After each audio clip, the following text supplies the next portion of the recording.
আওয়ামী লীগ নিষিদ্ধ হওয়ায় নরসিংদীতে আনন্দ মিছিল করেছে জাতীয় নাগরিক পার্টি।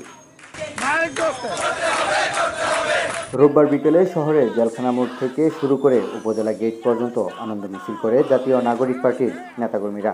মিছিল শেষে বক্তারা বলেন, এই সরকার জনগণের সরকার, এই সরকার বিপ্লবী সরকার, এই সরকারের ক্ষমতা আছে যে কোনো সিদ্ধান্ত নেওয়ার। আগামী 30 দিনের মধ্যে জুলাই বিপ্লবের ঘোষণাপত্র প্রকাশ করতে হবে, নয়তো শহীদদের রক্তের সাথে বেইমানি করা হবে।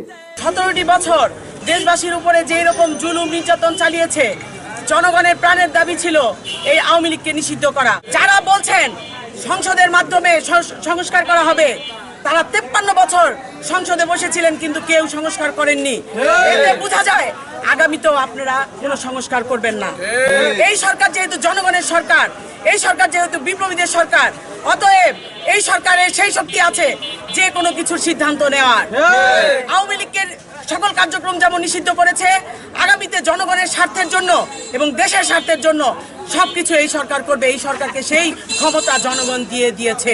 আমি 30 দিনের ভিতরে জুলাই ঘোষণাপত্র প্রকাশ করা হবে। এইটা শুধু আমাদের দাবি না, এইটা দেশবাসীর দাবি। বাংলাদেশের সকল চাঁদাবাজ, দখলদারিত্ব যারা বাংলাদেশকে একটি বিভীষিকাময় অবস্থায় রেখেছেন, তাদেরকে আমরা সাবধান করে দিতে চাই। আওয়ামী লীগের অবস্থা 17 বছর পর আপনারা দেখেছেন।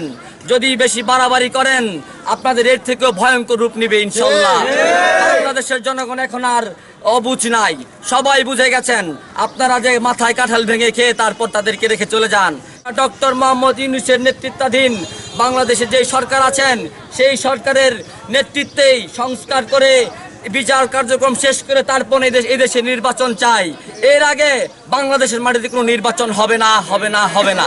এ সময় উপস্থিত ছিলেন এনসিপির উত্তরাঞ্চলীয় সংগঠক অ্যাডভোকেট শিরিন আক্তার শেলী, জেলা সংগঠক আলোক হোসেন জনি, উমর ফারুক খান সহ আহত ছাত্রনেতা গুলাম রাশেদ তমাল, ফাহিম বুয়া অবি, খালেদ সাইফুল্লাহ প্রমুখ। পরে আনন্দ মিছিল শেষে মিষ্টি বিতরণ এবং দলটির লিফলেট বিতরণ করে নেতাকর্মীরা। সৈয়দ ইমরান হাসান, সরেজমিন বার্তা। আপনারা আমাদের শক্তি, আমাদের